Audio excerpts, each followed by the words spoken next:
Bonjour à tous et bienvenue au plateau 49. Notre épisode du jour est consacré aux différentes valeurs de plan. Alors tout de suite direction le plateau pour connaître tous les cadres et leur utilité au cinéma.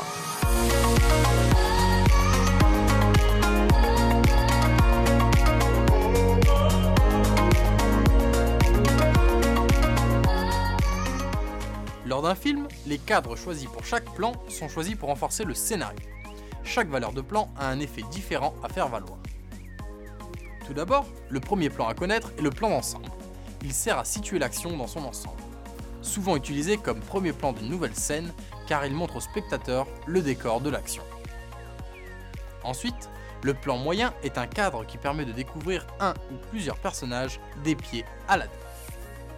Contrairement au plan américain qui lui cadre le personnage à mi-cuisse. Ce plan vient des westerns où on venait cadrer juste en dessous des coltres. Puis vient le plan taille ou plan rapproché qui cadre le personnage à partir de la ceinture. Il isole le sujet et les expressions du personnage deviennent visibles. Le plan poitrine cadre le personnage à hauteur de la poitrine et se concentre sur le visage de notre protagoniste sans trop se rapprocher de lui.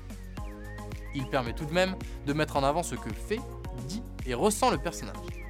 C'est le plan de base au cinéma lors d'un dialogue entre deux personnages. Le gros plan permet lui de se focaliser sur le visage du sujet filmé. Il sert à mettre le visage en valeur pour en dévoiler les émotions et les sentiments. Pour finir, il y a le très gros plan. Il cadre en détail sur un personnage ou un sujet et sert à le mettre en valeur. Il peut marquer une émotion intense ou tout simplement montrer un tout petit détail sur un objet. Voilà pour les principaux plans utilisés au cinéma, j'espère que cette vidéo vous aura plu et intéressé. On se retrouve dans très peu de temps pour un nouveau tuto. Salut à tous et restez connectés!